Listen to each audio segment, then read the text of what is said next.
قال والزكاة عند أبي حنيفة وأبي يوسف رحمهما الله في النصاب دون العفو، وقال محمد وزفر رحمهما الله فيهما حتى لو هلك العفو وبقي النصاب بقي كل الواجب عند أبي حنيفة وأبي يوسف رحمهما الله، وعند محمد وزفر رحمهما الله يسقط بقدره. والزکاة عند ابی حنیفۃ و ابی یوسف رحمہ اللہ فی النصاب دون العفو. بھئی ایک ہے نصاب اور ایک ہے عفو.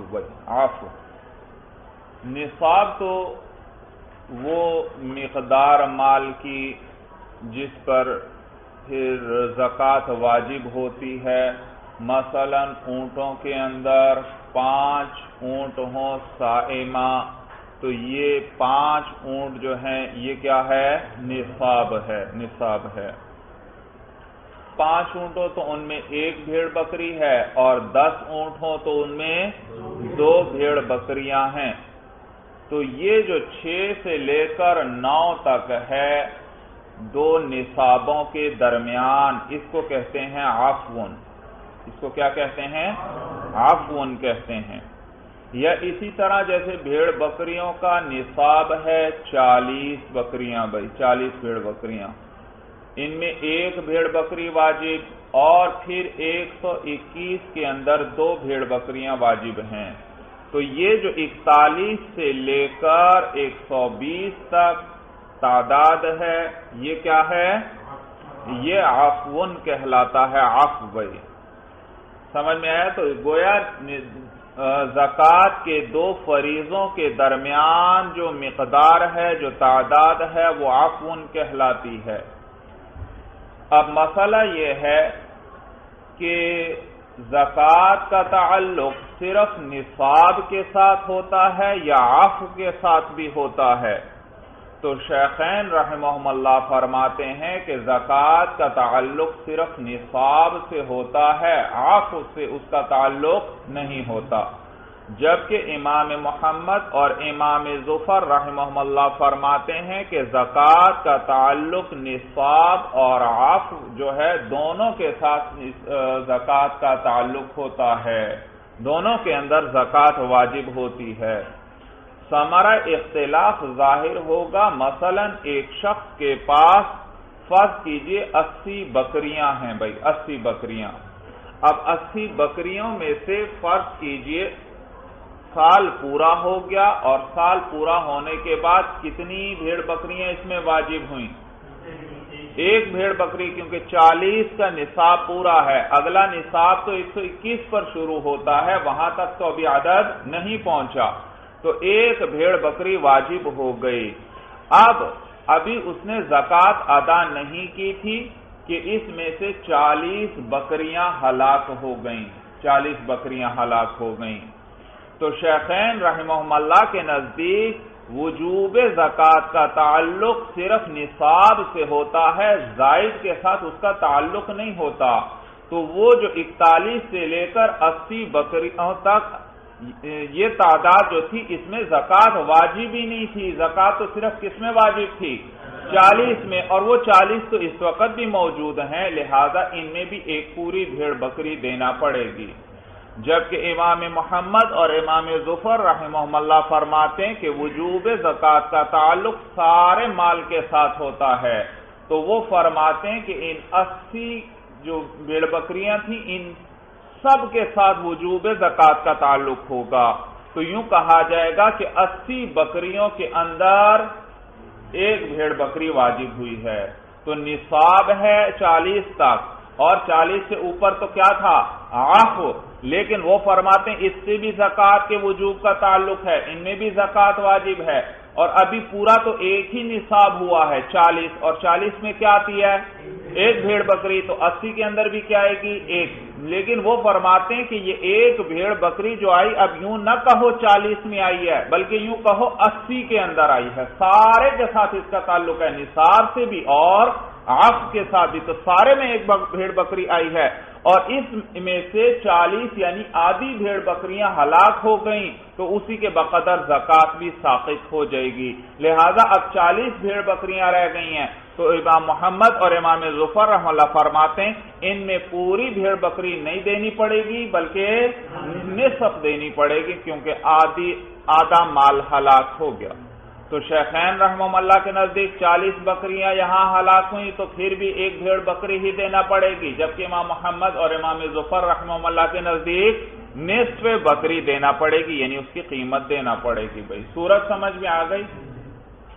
تو دیکھیے اب کتاب پر قال والزکاۃ عند ابی حنیفہ وابی یوسف رحمہم اللہ فی النصاب دون العفو، اور زکات جو ہے شیخین رحمہم اللہ کے نزدیک نصاب کے اندر ہے، دون العفو نہ کہ عفو کے اندر۔ وقال محمد وظفر فیہما، اور امام محمد اور امام ظفر رحمہم اللہ فرماتے ہیں کہ دونوں میں زکات ہے۔ حتی لو حلق العفو وبقی النصاب بقی کل الواجب عند ابی حنیفہ و ابی یوسف رحمہم اللہ، یہاں تک کہ اگر عفو ہلاک ہو گیا اور نصاب باقی رہا، جیسے 40 بکریاں ہلاک ہو گئی تھیں اور کتنی رہ گئیں؟ 40، تو عفو دیکھو ہلاک ہوا اور نصاب باقی رہا تو بقی کل الواجب، تو سارا کا سارا واجب باقی رہے گا عند ابی حنیفہ و ابی یوسف رحمہم اللہ بھائی، وعند محمد و ظفر رحمہم اللہ، جبکہ امام محمد اور امام ظفر رحمہم اللہ کے نزدیک یسقط بقدرہ، اسی کے بقدر زکات جو ہے وہ ساقط ہو جائے گی۔ تو آدھی بھیڑ بکریاں ہلاک ہوئی ہیں تو آدھی زکات بھی ساقط ہو جائے گی۔ اب آگے دلیل ذکر کر رہے ہیں، کہتے ہیں لمحمد و ظفر رحمہم اللہ ان الزکاۃ وجبت شکرا لنعمت المال، امام محمد اور امام ظفر رحمہ اللہ فرماتے ہیں کہ زکات جو ہے وہ واجب ہوئی ہے نعمت مال کے شکر کے طور پر، اللہ نے مال جیسی نعمت دی ہے تو اس نعمت کے شکرانے کے طور پر زکات واجب ہوئی ہے۔ تو وہ فرماتے ہیں یہ زکات جو واجب ہوتی ہے یہ مال کے شکرانے کے طور پر واجب ہوتی ہے۔ کس چیز کے شکرانے کے طور پر؟ مال کی جو نعمت ہے، اور نعمت صرف نصاب کے بقدر ہے، جو نصاب سے زائد ہے وہ بھی نعمت ہے اللہ کی، وہ جو نصاب سے زائد ہے وہ بھی نعمت ہے اللہ کی، تو اور زکات واجب ہوتی ہے مال کے شکرانے کے طور پر، تو سارے مال کے شکرانے کے طور پر گویا ایک بھیڑ بکری واجب ہوئی ہے بھائی، سارے کے اندر یعنی یوں کہیں زکات واجب ہوئی ہے، کیونکہ سارا مال کیا ہے؟ اللہ کی نعمت۔ جیسے نصاب کے بقدر مال اللہ کی نعمت ہے، اسی طرح نصاب سے جو زائد ہے وہ بھی اللہ کی نعمت ہے، اور زکات واجب ہوتی ہے مال کے شکرانے کے طور پر، اور یہ سارا مال نعمت ہے تو سارے کے اندر زکات واجب ہوگی، نصاب سے جو زائد ہے اس میں بھی زکات واجب ہوگی۔ تو وہ فرماتے ہیں ان الزکاۃ وجبت شکرا لنعمت المال، کہ زکات واجب ہوئی ہے مال کی نعمت کے شکرانے کے طور پر، والکل نعمت، اور مال تو سارا کا سارا اللہ کی نعمت ہے، تو وجوب بھی سارے میں آئے گا، وجوب بھی سارے کے ساتھ زکات کا تعلق ہوگا۔ وَلَهُمَا، اور شیخین رحمہم اللہ کی دلیل جو ہے قولہ علیہ السلام، وہ حضور علیہ السلام کا یہ قول ہے فی 5 من الابل الصائمۃ شاۃ، کہ 5 صائمہ اونٹوں کے اندر بھیڑ بکری ہے بھائی، 5 صائمہ اونٹوں کے اندر۔ تو شیخین رحمہ اللہ کی دلیل حضور علیہ السلام کا یہ قول ہے کہ آپ فرماتے ہیں فی 5 من الابل الصائمۃ شاۃ، 5 صائمہ اونٹوں کے اندر ایک بھیڑ بکری ہے، ولیس فی الزیادۃ شیء، اور زائد کے اندر کوئی چیز نہیں ہے، حتی تبلغ 10، یہاں تک کہ وہ اونٹ 10 کے عدد کو پہنچ جائیں۔ تو دیکھیے شیخین رحمہ اللہ کی دلیل یہ حدیث آگئی کہ 5 اونٹوں میں زکات ہے اور زیادہ کے اندر زکات نہیں۔ معلوم ہوا زکات کا تعلق صرف کس سے ہوتا ہے؟ نصاب سے ہوتا ہے، جو نصاب سے زائد ہے اس کے ساتھ زکات کا تعلق نہیں ہوتا۔ وَهَكَذَا قَالَ فِي كُلِّ نِصَابٍ، اور اسی طرح حضور علیہ السلام نے ہر نصاب میں فرمایا وَنَفَى الْوُجُوبَ عَنِ الْعَفْوِ، وَنَفَى، یہاں نفع یہ فعل ہے اور اس سے پہلے واو ہونا چاہیے، اور اس کا عطف قال پر ہے۔ تو جیسے وَهَكَذَا قَالَ فِي كُلِّ نِصَابٍ وَهَكَذَا نَفَى الْوُجُوبَ عَنِ الْعَفْوِ، تو اسی طرح حضور علیہ السلام نے ہر نصاب کے بارے میں فرمایا، جیسے اس میں آیا تھا کہ 5 صائمہ اونٹوں میں کیا ہے؟ 1 بھیڑ بکری ہے، اور اسی طرح حضور علیہ السلام نے وجوب کی نفی کی عن العفو، کس سے؟ عفو سے، زائد سے، جیسے فرمایا کہ زائد کے اندر کوئی چیز نہیں حتی تبلغ 10، یہاں تک کہ کہاں تک پہنچ جائیں؟ 10 تک پہنچ جائیں۔ اسی طرح زائد پھر آگے 10، زائد کے اندر کچھ نہیں یہاں تک کہ 15 کو پہنچ جائیں، پھر زائد کے اندر کچھ نہیں یہاں تک کہ 20۔ تو اسی طرح آپ نے ہر نصاب کے بارے میں وجوب زکوٰۃ ذکر فرمائی اور ہر زائد سے وجوب زکوٰۃ کی نفی فرمائی۔ معلوم ہوا زکوٰۃ صرف نصاب کے اندر واجب ہوتی ہے، زائد کے اندر واجب نہیں۔ تو یہ 80 کے اندر اگر 1 بھیڑ بکری ہے تو اس کا تعلق صرف نصاب سے ہوگا، پہلی 40 جو ہیں ان کے ساتھ زکوٰۃ کا تعلق ہوگا، باقی زائد کے ساتھ تعلق نہیں ہوگا۔ وَلِأَنَّ الْعَفْوَ تَبَعٌ لِلنِّصَابِ فَيُصْرَفُ الْهَلَاكُ أَوَّلًا إِلَى التَّبَعِ كَالرِّبْحِ فِي مَالِ الْمُضَارَبَةِ، اور اس لیے کیونکہ جو زائد ہے وہ نصاب کے تابع ہے، فَيُصْرَفُ الْهَلَاكُ أَوَّلًا إِلَى التَّبَعِ، لہذا پھیرا جائے گا ہلاک کو پہلے تابع کی طرف۔ تبعٌ با کے فتحہ کے ساتھ ہے، یہ بمانے تابع کے ہے، تابع۔ دوسری دلیل بھائی شیخین رحمہ اللہ کی، ایک دلیل تو حدیث آ گئی، دوسری دلیل وہ فرماتے ہیں کہ بھائی یہ جو عفو ہے یہ تابع ہوتا ہے نصاب کے، پہلے عفو آتا ہے کہ پہلے نصاب آتا ہے، اس کے بعد عفو کو دیکھیں گے۔ پہلے نصاب ہے 40 بھیڑ بکریوں تک 40 ہو جائیں تو یہ نصاب ہے، اس سے جو زائد ہوں گی وہ کس میں آئیں گی؟ عفو کے اندر آئیں گی۔ تو عفو کے اعتبار نصاب کے پورا ہونے کے بعد کیا جاتا ہے، تو معلوم ہوا کہ یہ جو عفو جو ہے یہ نصاب کے تابع ہے، اور جب ہلاک ہو جائے جانور وغیرہ یا مال ہلاک ہو تو پہلے اس کو تابع کی طرف پھیرا جاتا ہے، نہ کہ اصل کی طرف۔ نصاب ہوا اصل اور عفو کیا ہوا؟ تابع۔ اور ہلاک شدہ کو سب سے پہلے کس سے پورا کیا جائے گا؟ تابع سے پورا کیا جائے گا، نہ یہ کہ اس کو کس میں سے پورا کیا جائے؟ اصل میں سے پورا کیا جائے۔ تو کہتے ہیں لِأَنَّ الْعَفْوَ تَبَعٌ لِلنِّصَابِ، اس لیے کیونکہ عفو جو ہے وہ نصاب کے تابع ہے، فَيُصْرَفُ الْهَلَاكُ أَوَّلًا إِلَى التَّبَعِ، لہذا ہلاک کو پہلے پھیرا جائے گا تابع کی طرف، یعنی پہلے اس میں سے ہلاک شدہ کو پورا کرنے کی کوشش کی جائے گی۔ اگر اس میں سے پورے ہو جاتے ہیں تو پھر نصاب کی طرف جانے کی ضرورت ہی نہیں، لیکن اگر اس میں سے پورے نہیں ہوتے پھر کس کی طرف آئیں گے؟ جب تابع ختم ہو جائیں گے یعنی عفو پورا ہو جائے گا تو پھر کس کی طرف آئیں گے؟ نصاب کی طرف آئیں گے، نصاب کی طرف۔ کالربح فی مال المضاربۃ، جیسے کہ نفع ہے مال مضاربت کے اندر۔ بھائی نفع مضاربت یہ ہے کہ مال ایک شخص کا ہو اور محنت دوسرے شخص کی ہے، اور نفع کو وہ آپس میں تقسیم کر لیتے ہیں۔ مثلا آپ کے پاس مال ہے لیکن آپ کو تجارت نہیں آتی، آپ کا ایک ساتھی ہے اس کو تجارت آتی ہے لیکن اس کے پاس مال نہیں ہے، تو اب آپ اپنا مال اس کو دیتے ہیں اور وہ اس کے لیے تجارت کرتا ہے، تو مال آپ کا، محنت اس کی، اور نفع کو آپس میں تقسیم کر لیتے ہیں، یہ ہے مضاربت بھائی۔ تو جیسے کہتے ہیں مال مضاربت کے اندر نفع ہے، اب مثلا آپ نے ایک شخص کو مال دیا بطور مضاربت کے، اس نے تجارت شروع کر دی، شروع میں چند دن نفع ہوتا چلا گیا اور پھر نقصان ہوا، تو یہ جو نقصان ہے بالاتفاق اولا نفع میں سے پورا کیا جائے گا، اور نفع سے پورا نہ ہو تو پھر کس سے پورا کیا جائے گا؟ اصل مال میں سے۔ صورت سمجھ میں آ گئے؟ تو جیسے مضاربت کے مسئلے کے اندر بالاتفاق نقصان کو اولاً کس سے پورا کیا جاتا ہے؟ نفع میں سے، کیونکہ نفع اصل مال کے تابع ہوتا ہے، تو اولاً نقصان کو تابع میں سے پورا کیا جاتا ہے، اگر اس سے پورا نہ ہو پھر کس کی طرف اس کو پھیرتے ہیں؟ اصل مال کی طرف۔ تو یہاں بھی اسی طرح ہے، ہلاک کو اولاً تابع کی طرف یعنی عفو کی طرف پھیریں گے، اگر اس سے ہلاک پورا نہیں ہوتا تھا پھر کس کی طرف پھیر دیں گے؟ اصل کی طرف بھائی. یہ معنی ہے کالربح فی مال المضاربتی، جیسے کہ نفع ہے مال مضاربت کے اندر، یعنی جیسے نفع تابع ہے مال مضاربت میں اور دوسرا باقی مال اصل ہے.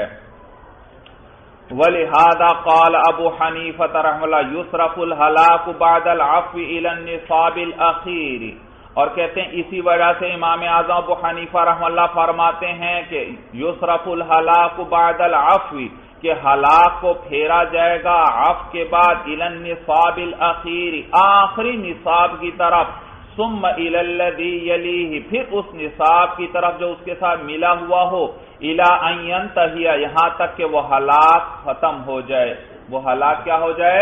ختم ہو جائے، یعنی پورا ہو جائے. لأن الاصل هو النصاب الاول، اسی کیونکہ اصل وہ نصاب اول ہی ہے. وما زاد علیہ تابع، اور وہ جو اس پر زائد ہے وہ تابع ہے. بھائی یاد رکھیے بھائی، شیخین رحمہم اللہ کا اس بات پر تو اتفاق ہے کہ زکوٰۃ کے وجوب کا تعلق صرف نصاب سے ہوتا ہے، عفو کے ساتھ اس کا تعلق نہیں ہوتا.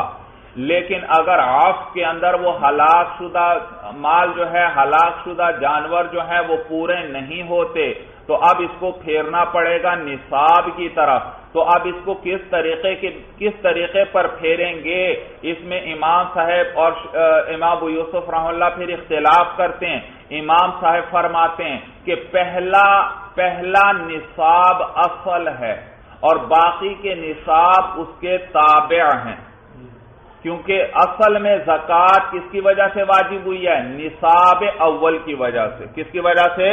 نصاب اول یہ اصل ہے سبب زکوٰۃ کے اندر، اور اوپر والے نصاب اس کے تابع ہیں. جیسے بھئی 5 اونٹوں میں 1 بھیڑ بکری ہے، 10 کے اندر 2 بھیڑ بکریاں، 15 کے اندر 3 بھیڑ بکریاں، 20 کے اندر 4 بھیڑ بکریاں، اور 25 کے اندر 1 بنت مخاض ہے، 1 بنت مخاض. تو امام صاحب فرماتے ہیں کہ پہلا نصاب جو ہے، یعنی جو 5 اونٹ ہیں پہلے، یہ اصل ہیں وجوب زکوٰۃ کے اندر، یہ سبب بن رہے ہیں اصل میں کس چیز کا؟ وجوب زکوٰۃ کا سبب یہ اونٹ بن رہے ہیں. اور باقی دوسرا نصاب جو 10 والا ہے، اور 15 تیسرا نصاب جو 15 والا ہے، اور چوتھا نصاب جو 20 والا ہے، اور 5واں نصاب جو 25 والا ہے، اور اس سے اوپر جتنے نصاب ہیں وہ سارے اس پہلے نصاب کے تابع ہیں، پہلے نصاب کے تابع ہیں. بلکہ مزید ہر اگلا نصاب پچھلے نصاب کے تابع ہے، ہر اگلا نصاب پچھلے نصاب کے تابع، کیونکہ پچھلا نصاب پورا نہ ہوتا تو اگلا بھی پورا نہ ہوتا. سورج سمجھ میں آ گئی؟ تو لہذا وہ فرماتے ہیں کہ پہلا نصاب وجوب زکوٰۃ کے اندر اصل ہے اور باقی نصاب تابع ہیں. تو لہذا جب عفو کے ذریعے ہلاک پورا نہ ہو تو اس کو آخری نصاب کی طرف پھیریں گے، کیونکہ وہ باقی سب کے تابع ہے.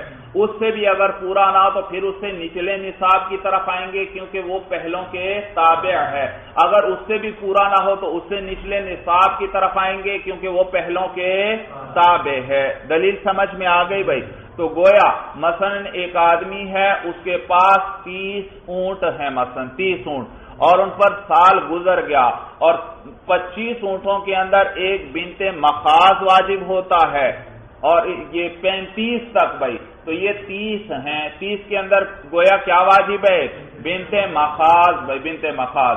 اب سال پورا ہو گیا، 1 بنت مخاض واجب ہو گیا، پھر ان میں سے 15 اونٹ ہلاک ہو گئے بھائی. اس نے بھی زکوٰۃ ادا نہیں کی تھی کہ 15 اونٹ ہلاک ہو گئے. تو اب ان 30 میں سے امام محمد اور امام ظفر رحمہ اللہ فرماتے ہیں کہ یہ بنت مخاض کے وجوب کا تعلق سارے مال کے ساتھ تھا. تو گویا 30 اونٹوں میں 1 بنت مخاض آیا، ان میں سے آدھے ہلاک ہو گئے، آدھے رہ گئے، تو آدھی زکوٰۃ کی ساقط ہو گئی، کیونکہ زکوٰۃ کے وجوب کا تعلق سب سے تھا. تو اب گویا 15 اونٹوں کے اندر کتنی زکوٰۃ اس پر باقی رہ گئی؟ نصف بنت مخاض، یعنی اس بنت مخاض کی آدھی قیمت اس کو دینا پڑے گی بھائی. صورت سمجھ میں آ گئی. جبکہ امام اعظم ابو حنیفہ رحمہ اللہ کیا فرماتے تھے کہ پہلے عفو کے ذریعے ہلاک کو پورا کریں گے، اس سے پورا نہیں ہوتا پھر اس سے نچلے نصاب کی طرف آئیں گے، پھر اس سے پورا نہیں ہوتا تو اس سے نچلے نصاب. تو یہاں ہلاک کتنے اونٹ ہوئے ہیں؟ 15. تو 30 میں سے 26 سے لے کر 30 تک یہ تو عفو تھے. یہ کیا تھے؟ عفو تھے، کیونکہ 25 میں بنت مخاض ہے اور آگے 30 میں بھی وہی بنت مخاض ہے. تو معلوم ہو یہ 5 اونٹ کیا ہیں؟ 26 سے لے کر 30 تک یہ 5 اونٹ عفو ہیں. ان کے ذریعے پہلے ہلاک کو پورا کرنے کی کوشش کی گئی، لیکن ہلاک تو کتنے ہوئے ہیں؟ 15. اور یہ ہیں عفو ہیں 5. تو چلو 5 تو اس میں سے پورے ہو گئے. باقی کتنے ہلاک رہ گئے؟ 10 رہ گئے. وہ ابھی بھی باقی ہیں. اب وہ فرماتے ہیں کہ سب سے اوپر والا نصاب جو ہے، یعنی آخری نصاب کون سا ہے؟ 25 اونٹوں کا ہے، اس میں بنت مخاض. اب اس میں سے ہلاک کو پورا کریں گے، لیکن یہ نصاب ہے 21 سے لے کر 25 تک. 20 میں تو 4 بھیڑ بکریاں تھیں، تو یہ نصاب کہاں سے کہاں تک ہے؟ 21 سے 25 تک. اس کے ذریعے ہلاک کو پورا کریں گے. تو 5 پہلے کم ہو گئے تھے عفو کی وجہ سے، 5 اس کی وجہ سے مزید ہلاک میں سے پورے ہو گئے، لیکن ابھی بھی ہلاک شدہ پورے نہیں. کتنے اور باقی ہیں ہلاک؟ 5 اور باقی ہیں. تو پھر اس سے نچلے نصاب کی طرف آ جائیں گے. تو جو 16 سے لے کر 20 تک نصاب ہے، اس کے ذریعے یہ آخری 5 بھی پورے ہو جائیں گے. تو یوں سمجھا جائے گا گویا اس شخص کے پاس 15 اونٹ تھے، اور 15 کے اندر کیا واجب ہوتی ہے؟ 15 اونٹوں کے اندر 3 بھیڑ بکریاں واجب ہوتی ہیں. تو اس شخص پر اب 3 بھیڑ بکریاں واجب ہوں گی. امام ظفر اور امام محمد رحمہ اللہ کیا فرماتے تھے؟ 15 اونٹوں میں کتنا واجب؟ آدھا بنت مخاض. جبکہ امام ابو حنیفہ رحمہ اللہ کے نزدیک ان 15 اونٹوں میں اب کیا واجب ہے؟ 3 بھیڑ بکریاں واجب ہیں. تو آسان لفظوں میں یوں کہو، امام اعظم ابو حنیفہ رحمہ اللہ کے نزدیک جتنا مال ہلاک ہو جائے اس کو گویا کل عدم شمار کرو، وہ تھا ہی نہیں. باقی کو دیکھو کہ یہ باقی ہیں، ان کا جتنا نصاب بنتا ہے اس میں سے وہ ادا کر دو. اور باقی تو یہاں بچے ہیں 15 اونٹ، اور 15 اونٹوں کے اندر کیا آتی ہیں؟ 3 بھیڑ بکریاں آتی ہیں. تو وہ دے دو بھائی. گویا کل مال ہی اسی کو شمار کرو، جو ہلاک ہوا ہے اس کو شمار کرنے کی ضرورت ہی نہیں ہے. طریقہ سمجھ میں آ گیا. جبکہ امام ابو یوسف رحمہ اللہ فرماتے ہیں کہ ہلاک کو پہلے عفو سے پورا کرنے کی کوشش کریں گے، کیونکہ وہ تابع ہے اور نصاب کیا ہے؟ اصل ہے. اگر عفو کے ذریعے ہلاک پورا نہیں ہوتا تو پھر اس ہلاک کو نصاب کی طرف پھیر کر لے جائیں گے. لیکن آخری نصاب کو اب نہیں دیکھنا، اب سارے نصاب میں سے اسی کے بقدر کم کر دیں گے. سارے نصاب میں سے اسی کے بقدر کم کر دیں گے، یعنی وہ ہلاک نصاب کی طرف پھیریں گے. علی سبیل شیوع، شیوع کا معنی پھیلا ہوا ہونا. تو اس سارے کے اندر گویا وہ ہلاک پھیلا ہوا ہے. آخری نصاب کی طرف نہیں پھیریں گے، بلکہ کس کی طرف؟ سارے نصاب کی طرف. دیکھو اب یہاں پر مثلا کتنے اونٹ ہلاک ہوئے؟ 15 اونٹ. امام ابو یوسف رحمہ اللہ فرماتے ہیں پہلے عفو کے ذریعے پورا کرنے کی کوشش کرو ان ہلاک شدہ کو. اور عفو تو یہاں کتنے ہیں؟ 5 ہیں صرف بھائی، 26 سے لے کر 30 تک. اور ہلاک ہونے والے اونٹ ہیں 15. تو ان 5 عفو کے ذریعے وہ 15 تو ہلاک پورا نہیں ہو رہا، تو باقی ابھی بھی 10 ہیں، 10 باقی ہیں. تو اس 10 جو ہلاک ہے اس کو سارے نصاب کی طرف پھیریں گے علی سبیل شیوع. کس طریقے پر؟ کہ پھیلا ہوا ہے سارے کے اندر. اور 25 تو تھا نصاب آخری، اس میں کیا واجب تھا؟ 1 بنت مخاض واجب تھا. گویا 25 اونٹوں میں سے ہر اونٹ کے اندر بنت مخاض کا 25واں حصہ ہے. حساب سمجھ میں آ رہا ہے؟ یوں جب 25 اونٹوں میں 1 بنت مخاض ہے، گویا ہر اونٹ میں کیا ہے؟ بنت مخاض کا 25واں حصہ ہے. یا دوسرے لفظوں میں یوں کہیے، ہر 5 اونٹوں میں بنت مخاض کا 5واں حصہ ہے. ہر 5 اونٹوں میں. اور کل کتنے 5 ہیں؟ 5 ہیں، تو لہذا ہر ایک میں سے 5واں حصہ نکالو، ایک پورا بنت مخاض بن گیا یا نہیں؟ بنت مخاض ہے مثلا 10,000 کا، اور یہ 10,000 کا 5واں حصہ کیا؟ 2,000۔ 10,000 کے 5 حصے کریں، ایک میں کتنا آتا ہے؟ 2,000۔ یہ 5واں حصہ ہے، اور ہر 5 اونٹوں میں گویا 2,000 زکات آ رہی ہے۔ ہر 5 اونٹوں میں، پہلے 5 میں 2,000، اگلے 5 میں بھی 2,000، تو 10 میں کتنی ہو گئی؟ 4,000۔ 15 کے اندر 6,000، 20 کے اندر 8,000، اور 25 کے اندر 10,000۔ تو دیکھو 10,000 پورے ہو رہے ہیں۔ سورج سمجھ میں آ رہی ہے؟ تو امام ابو یوسف رحمہ اللہ فرماتے ہیں کہ پھر جو ہلاک اگر عفو سے پورا نہ ہو تو اس کو نصاب کی طرف پھیریں گے، اور کس طریقے پر؟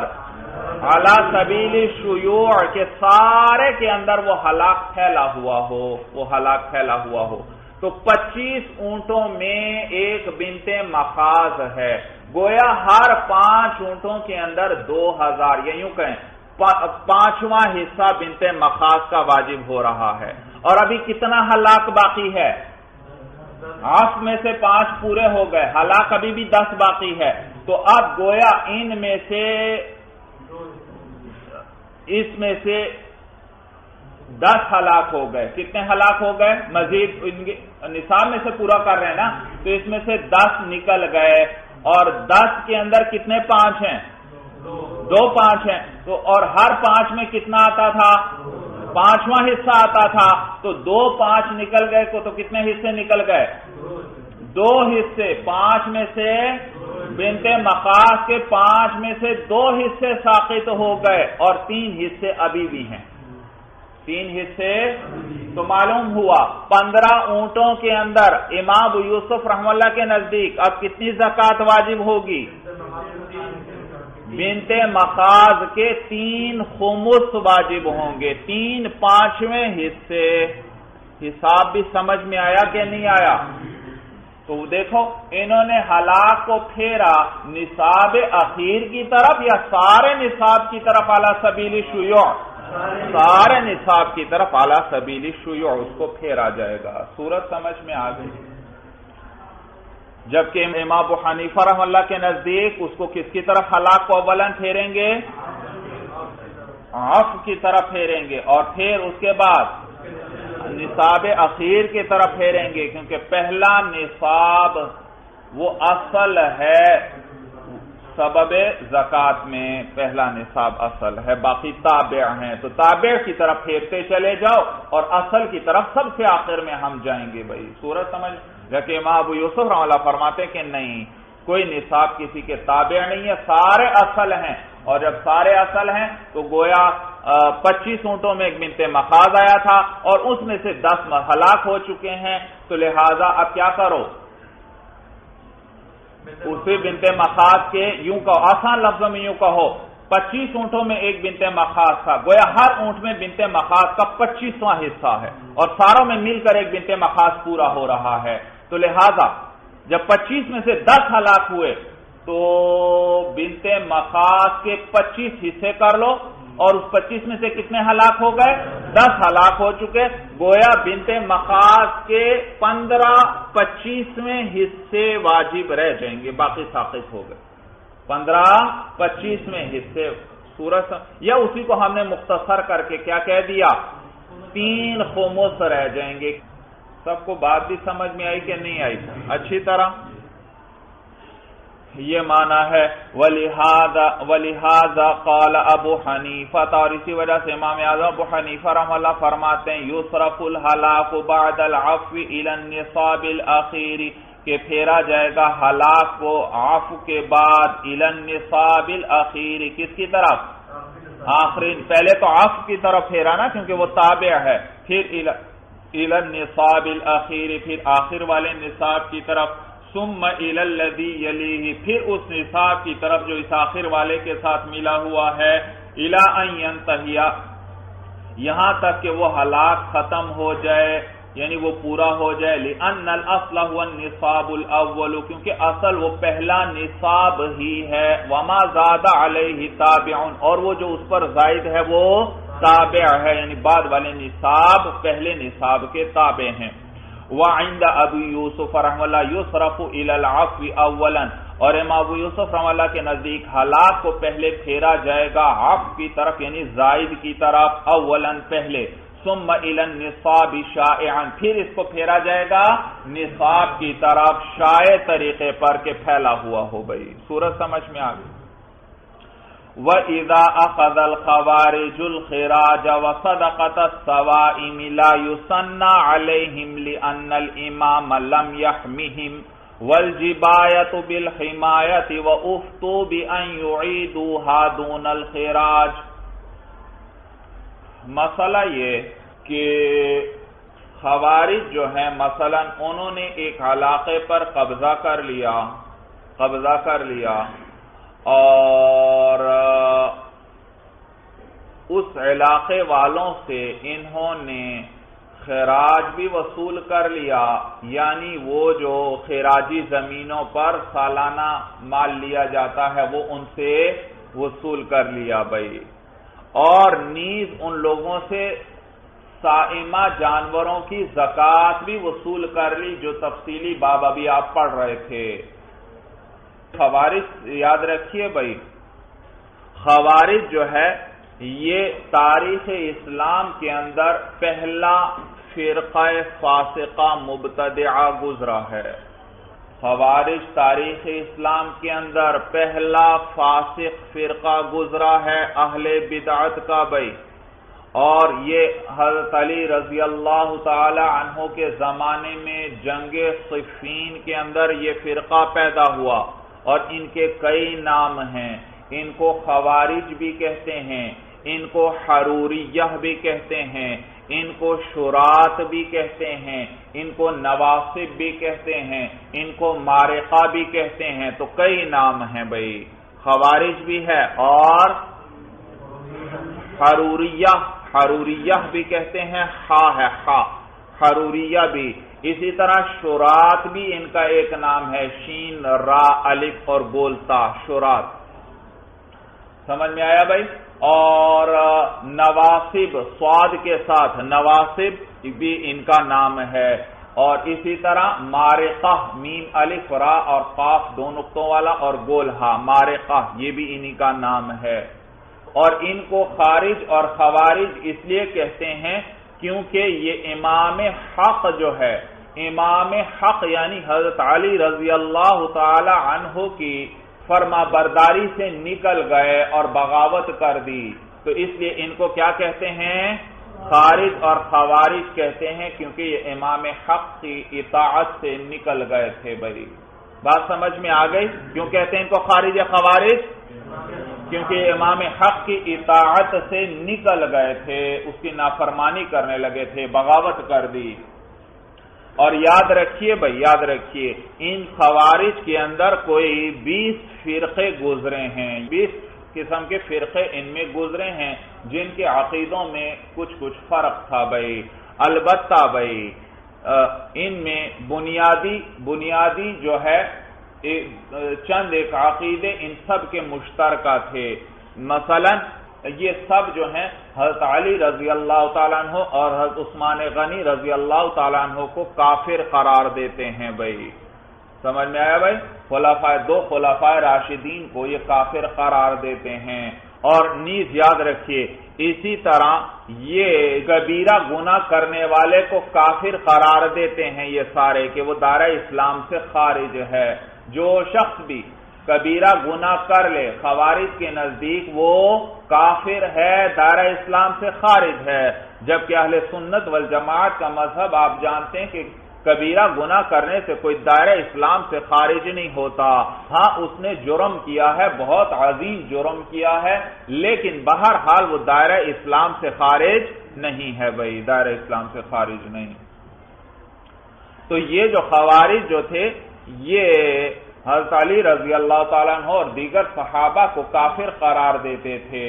وجہ اس کی یہ تھی کہ حضرت علی اور دیگر صحابہ رضی اللہ تعالیٰ عنہ نے جنگوں کے دوران ثالث مقرر کیے تھے بھائی، ثالث اور حکم فیصلہ کرنے والے بھائی، آپس میں بات چیت کے لیے کچھ آدمی مقرر کیے بھائی کہ آپس میں بات چیت کرو جنگ وغیرہ تاکہ ختم ہو جائے، آپس میں کسی فیصلے پر ہم پہنچ جائیں. تو حکم کس کو کہتے ہیں؟ فیصلہ کرنے والا. ثالث بھائی سمجھ میں آیا بھائی؟ تو انہوں نے ثالث اور جج آپس میں مقرر کیے تھے تاکہ بات چیت کے ذریعے ہی مسئلہ حل ہو جائے اور جنگ تک نوبت نہ پہنچے بھائی، جنگ تک نوبت نہ پہنچے. تو یہ خوارج کہتے تھے کہ تم لوگوں نے ثالث اور جج کیوں مقرر کیے، حکم فیصلہ کرنے والے کیوں مقرر کیے؟ فیصلہ کرنے کا اختیار تو صرف اللہ کی ذات کو ہے اور کسی کو فیصلہ کرنے کا اختیار نہیں. اور قرآن سے دلیل دیتے تھے ان الحکم الا للہ، کہ حکم صرف کس کے لیے ہے؟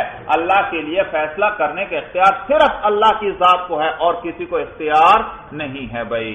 چنانچہ یہی ان کا نعرہ تھا، وہ جہاں بھی نعرہ لگاتے تھے ان کے یہی نعرہ ہوتا تھا ان الحکم الا للہ بھائی. تو ابتدا اس طرح ہوئی. تو یہ ان الحکم الا للہ کا نعرہ لگایا کرتے تھے اور ان کی بڑی تعداد تھی بھائی.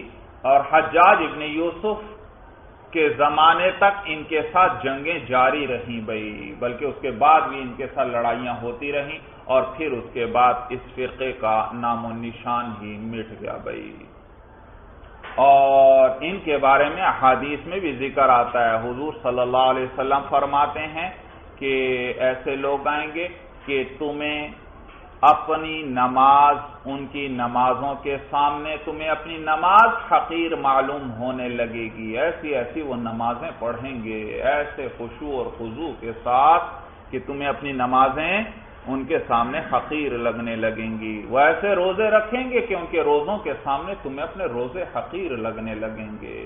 لیکن ایمان جو ہے ان کے حلق سے نیچے نہیں اترے گا بھائی. سمجھ میں آیا بھائی؟ تو حدیث میں ان کا ذکر ملتا ہے. تو یہ لوگ بھائی، یہ انسان حیران ہوتا تھا واقعی ان کی نمازیں اور روزے، حتیٰ کہ یہ تو کبیرہ گناہ والے کو کافر قرار دیتے ہیں بھائی. سمجھ میں آیا بھائی؟ تو دائرہ اسلام سے خارج ہو گیا، کافر ہو گیا بھائی. تو یہ اہل بدعت گزرے ہیں بھائی. تو صورت مسئلہ یہ کہ یہ خوارج نے ایک علاقے پر قبضہ کر لیا اور وہاں کے رہنے والے لوگوں سے انہوں نے خراج بھی وصول کر لیا اور ان کے صائمہ جانوروں کی زکوٰۃ بھی وصول کر لی. پھر بعد میں خلیفۃ المسلمین جو ہے وہ اس علاقے پر اس نے دوبارہ فتح کر لیا، خوارج کو وہاں سے دفع کر دیا. تو کیا اب ان علاقے والوں سے دوبارہ زکوٰۃ لی جائے گی؟ دوبارہ ان سے خراج لیا جائے گا یا نہیں لیا جائے گا؟ تو وہ اب ذکر کر رہے ہیں. دیکھیے بھائی، کہتے ہیں وَإِذَا أَخَذَ الْخَوَارِجُ الْخِرَاجَ، اور جب خوارج نے خراج لے لیا. خراج یاد رکھیے یہ مثلث الخاء ہے، مثلث الخاء یعنی اس کے خاء پر تینوں حرکتیں پڑھنا جائز. خراج، خراج، خراج تینوں طرح ہے بھائی. یہ وہ کہتے ہیں وَإِذَا أَخَذَ الْخَوَارِجُ الْخِرَاجَ، جب خوارج نے خراج لے لیا یعنی وصول کر لیا. وَصَدَقَةَ الصَّوَائِمِ، اور صائمہ جانوروں کی زکوٰۃ بھی. لَا يُصَنَّ عَلَيْهِمْ، تو ان پر اس کو دگنا نہیں کیا جائے گا، اس پر ان کو دگنا نہیں کیا جائے گا، یعنی دوبارہ ان سے یہ خراج اور زکوٰۃ وصول نہیں کی جائے گی. کیوں بھائی دوبارہ کیوں نہیں وصول کی جائے گی؟ وہ تو خوارج نے وصول کی تھی، خلیفۃ المسلمین نے تو وصول نہیں کی. تو کہتے ہیں لِأَنَّ الْإِمَامَ لَمْ يَحْمِهِمْ، اس لیے کیونکہ امام المسلمین نے ان کی حفاظت نہیں کی. اور یہ خراج اور زکوٰۃ وغیرہ کی وصولی کا اختیار خلیفہ کو کس بنیاد پر ہوتا ہے؟ کیونکہ وہ حفاظت کرتا ہے سب کی. سمجھ میں آیا بھائی؟ تو لہذا اس کو شریعت نے اختیار دیا ہے کہ ان لوگوں سے لو اس مال کو اور پھر انہی کے فقراء پر کیا کرو، فقراء اور جو سرحدات کی حفاظت کرنے والے ہیں، کفار سے لڑنے والے ہیں، ان پر خرچ کرنے کا حکم دیا ہے. تو چونکہ یہاں خلیفہ نے حفاظت نہیں کی لہذا اس کو وصولی کا حق بھی نہیں ہے، دوبارہ وصول نہیں کر سکتا. تو کہتے ہیں لِأَنَّ الْإِمَامَ لَمْ يَحْمِهِمْ، اس لیے کیونکہ امام نے ان کی حفاظت نہیں کی. وَالْجِبَایَةُ بِالْحِمَایَةِ، جبایا کہتے ہیں بھائی وصول کرنا، حمایت کہتے ہیں حفاظت کرنا. کہتے ہیں والجبایت بالحمایتی، اور وصول کرنا حفاظت کرنے کی وجہ سے ہوتا ہے۔ وصولی کس وجہ سے ہوتی ہے؟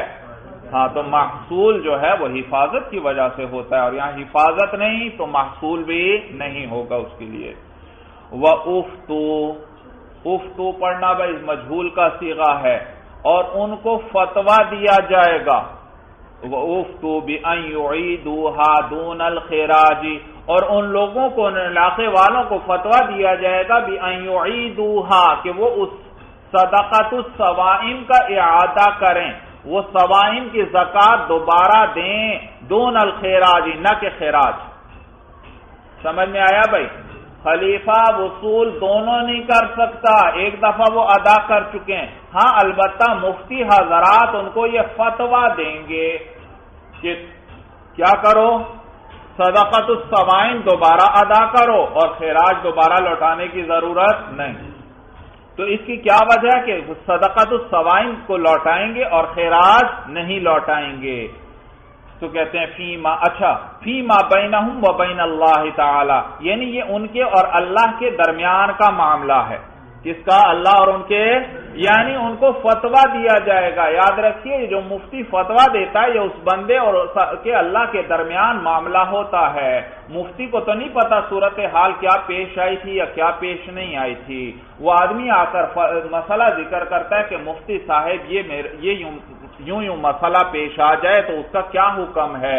مفتی اس کو شرعی حکم بتلاتا ہے کہ اگر یہ صورت پیش آئی ہے جو تم ذکر کر رہے ہو تو اس کے اندر مسئلہ یوں ہوگا۔ صورت سمجھ میں آ گئی؟ باقی اس کا اور اس کے اللہ کے مابین کا معاملہ ہے بھائی کہ صورت وہی پیش آئی ہے یا پیش نہیں آئی، وہ تو اللہ ہی جانتے ہیں بھائی۔ تو اگر پیش آئی ہے تو اس کو اسی کے مطابق عمل کرنا چاہیے بھائی، سمجھ؟ تو یہاں بھی ان کو فتویٰ دیا جائے گا، یہ ان کے اور اللہ کے درمیان کا معاملہ ہے بھائی۔ کیا کرنا چاہیے ان کو؟ دوبارہ وہ زکوٰۃ دینی چاہیے بھائی، خلیفہ ان سے وصول نہیں کر سکتا۔ تو ان کو فتویٰ دیا جائے گا کہ وہ اس صدقۃ الصوائم کا اعادہ کریں، نہ کہ خراج کا۔ فیما بینہم و بین اللہ تعالی، یہ ان کے اور اللہ کے درمیان کا معاملہ ہے، تو ان کو یہ فتویٰ دیا جائے گا۔ سمجھ میں آیا بھائی؟ تو مفتی کیا کرتا ہے؟ صرف فتویٰ دیتا ہے، شرعی مسئلہ بتلاتا ہے، بناتا نہیں ہے بھائی بلکہ بتلاتا ہے۔ شریعت کے اندر اس چیز کا یہ حکم ہے، تو یہ ان کے اور اللہ کے درمیان کا معاملہ ہے بھائی۔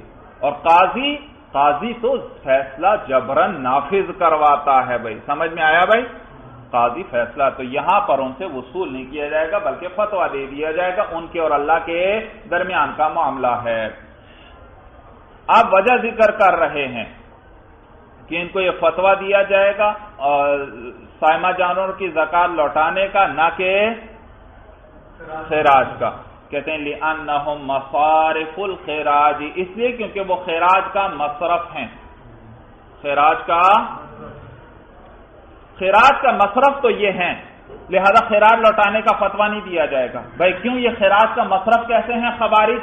کہتے ہیں لِكَوْنِهِمْ مُقَاتِلَةً، اس وجہ سے کہ یہ مقاتلہ ہیں، لڑنے والے ہیں، یعنی مسلمانوں کی طرف سے کفار سے لڑنے والے ہیں۔ سمجھ میں آیا بھائی؟ کفار حملہ کریں گے تو خوارج بھی ان کے ساتھ لڑیں گے یا نہیں لڑیں گے؟ خوارج بھی اپنے آپ کو مسلمان کہتے ہیں یا نہیں کہتے؟ خوارج بھی اپنے آپ کو مسلمان کہتے ہیں، تو یقیناً وہ بھی کفار سے لڑیں گے۔ تو یہ کفار کے ساتھ لڑنے والے ہیں۔ اور خراج بھی کن پر خرچ کیا جاتا ہے؟ جو سرحدوں کی حفاظت کرتے ہیں اور کفار سے لڑنے والے ہوتے ہیں۔ تو باقی اعتبار کہ یہ بھی لڑنے والے کفار کے ساتھ، تو یہ بھی کیا ہوئے؟ خراج کا مصرف ہوئے بھائی، اور جب مصرف ہے تو ان کا خراج وصول کرنا ٹھیک ہو گیا، وہ جہاں خرچ ہونا چاہیے تھا وہیں گویا مال پہنچ گیا بھائی۔ تو کہتے ہیں لِأَنَّهُمْ مَصَارِفِ الْخِرَاجِ، اس لیے کیونکہ یہ خراج کا مصرف ہے، لِكَوْنِهِمْ مُقَاتِلَةً، اس وجہ سے کہ یہ لڑنے والے ہیں، یعنی کفار سے مقابلہ کرنے والے ہیں، ان سے لڑنے والے ہیں۔ وَالزَّكَاةُ مَصْرِفُهَا الْفُقَرَاءُ فَلَا يَصْرِفُونَهَا إِلَيْهِمْ، اور جبکہ زکوٰۃ جو تھی سائمہ جانوروں کی، اس میں فتویٰ دیا جائے گا کہ وہ دوبارہ لوٹائیں، اس لیے کیونکہ زکوٰۃ کا مصرف جو ہے وہ کس پر خرچ کی جاتی ہے؟ فقراء مسلمانوں پر خرچ کی جاتی ہے۔ اور خوارج تو عام مسلمانوں کے قتل کو جائز کہتے تھے، اپنے علاوہ باقی سب کے قتل کو جائز کہتے تھے، تو وہ تو ان کے قتل کو جائز سمجھتے ہیں، ان کو زکوٰۃ دیں گے وہ؟ جی فقراء عام مسلمانوں کو تو وہ کیا کہتے ہیں؟ کافر قرار دیتے ہیں، ان کے قتل کو جائز قرار دیتے ہیں، تو وہ ان کو یقیناً زکوٰۃ بھی نہیں دیں گے۔ تو زکوٰۃ اپنے مصرف پر خرچ ہوئی، اپنے مصرف پر خرچ نہیں، اس لیے ان کو فتویٰ دیا جائے گا کہ یہ زکوٰۃ دوبارہ دے دیں۔ تو کہتے ہیں وَالزَّكَاةُ مَصْرِفُهَا الْفُقَرَاءُ، اور زکوٰۃ جو ہے اس کا مصرف تو فقراء ہے، فَلَا يَصْرِفُونَهَا إِلَيْهِمْ، تو یہ اس پر اس کو خرچ نہیں کریں گے۔ وَقِيلَ، اور کہا گیا ہے اِذَا نَوَى بِالدَّفْعِ التَّصَدُّقَ عَلَيْهِمْ سَقَطَ عَنْهُ، بعض فقہا فرماتے ہیں بھائی خوارج کو صدقۃ الصوائم دیتے وقت اگر وہ صدقہ دینے والے نے یہ نیت کر لی کہ یہ میں انہی پر صدقہ کرتا ہوں، کیا کرتا ہوں؟ انہی پر صدقہ کرتا ہوں، یہ نیت نہیں کہ یہ آگے کسی کو صدقہ کریں پہنچائیں گے، بلکہ کیا نیت کی؟ انہی پر میں یہ صدقہ کرتا ہوں، انہی پر یہ زکوٰۃ انہی کو دیتا ہوں۔ تو یاد رکھیے وہ بعض فقہا فرماتے ہیں کہ ان سے زکوٰۃ ساقط ہو جائے گی، ان سے زکوٰۃ کیا ہو جائے گی؟ ساقط ہو جائے گی۔ بھائی کیوں، کس طرح سے زکوٰۃ ساقط ہو جائے گی؟ کہتے ہیں بھائی یہ لوگ جو ہیں، اسی طرح ہر ظالم جو ہے وہ لوگوں پر ظلم وغیرہ کرتے ہیں، ان کے حقوق غصب کرتے ہیں، ان کا مال چھین لیتے ہیں، تو اس قسم کے جو ظالم لوگ ہیں ان پر لوگوں کے اس قدر حقوق ہوتے ہیں کہ اگر اس میں ان کی ساری دولت بھی خرچ ہو جائے تو وہ حقوق پورے نہیں ہو سکتے بھائی۔ تو گویا ان پر یہ سارا کچھ دین ہے، اور اس دین نے کیا کیا ہوا ہے؟ ان کے سارے مال کا احاطہ کیا ہوا ہے، اور جب دین نے سارے مال کا احاطہ کیا ہوا ہے تو گویا ان کے پاس کوئی مال سرے سے ہے ہی نہیں۔ جب کوئی مال سرے سے ہے ہی نہیں تو یہ فقراء ہوئے، اور فقراء کو مال دینا، فقراء کو زکوٰۃ دی جاتی ہے، لہذا اس وجہ سے زکوٰۃ کی نیت کی تو ان کو دیتے وقت تو زکوٰۃ ادا ہو جائے گی۔ مسئلہ سمجھ میں آ گیا؟ کہتے ہیں وقیل اذا نوى بالدفع التصدق عليهم سقط عنه، اور کہا گیا ہے کہ جب نیت کی ان کو دیتے وقت ان پر صدقہ کرنے کی تو زکوٰۃ اس سے صدقہ ان سے ساقط ہو جائے گا دینے والے سے۔ وقضى ما دفع الى كل جائر، جائر کہتے ہیں ظالم کو، اور اسی طرح جو حوالے کیا ہر ظالم کے تو اس میں بھی زکوٰۃ ادا ہو جائے گی۔ لأنهم بما عليهم من التبعات، اس وجہ سے کہ وہ ظالم جو ہیں ان پر جو حقوق ہوتے ہیں، طبیعات جمع ہے طبیعتن کی، طبیعتن کہتے ہیں انجام کو اور نتیجے کو، مراد یہاں وہ حقوق ہیں جو لوگوں کے انہوں نے غصب کیے ہیں، اس کے نتیجے میں جو چیزیں ان پر واجب ہوئی ہیں۔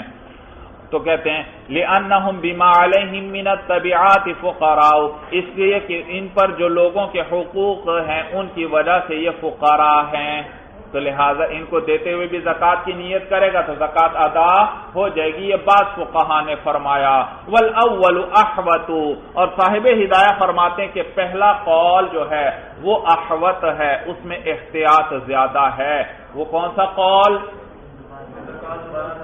کہ ان کو فتویٰ دے دیا جائے کہ دوبارہ ادا کرو، تو دوبارہ ادا کرنے میں احتیاط زیادہ ہے بھائی، احتیاط زیادہ ہے۔ یاد رکھیے یہاں متن کے اندر خوارج کا ذکر آیا، خوارج کا کہ اگر خوارج کسی سے خراج یا صدقہ وصول کر لیں تو اس صورت میں صدقے کے بارے میں فتویٰ دیا جائے گا کہ یہ صدقہ یعنی زکوٰۃ وہ لوگ دوبارہ ادا کر دیں، اور خراج ان سے دوبارہ وصول نہیں کرے گا خلیفہ بھائی۔ تو یہ یاد رکھیے اس خوارج ہی نہیں مراد، خوارج تو ختم ہو چکے، گزر چکے ہیں، بلکہ اس سے مراد باغی ہیں جو خلیفہ کی کیا کر دیں، خلیفہ سے جو لوگ بغاوت کر دیتے ہیں، تو وہ باغی اگر اس طرح کسی سے خراج یا زکوٰۃ وصول کر لیں تو اس کا یہ حکم ہے جو انہوں نے یہاں بیان کر دیا بھائی۔ صورت سمجھ میں آ گئی اچھی طرح؟ چلیے بس بھائی، ھذا ھو المرام، اللہ اعلم بحقیقت الکلام۔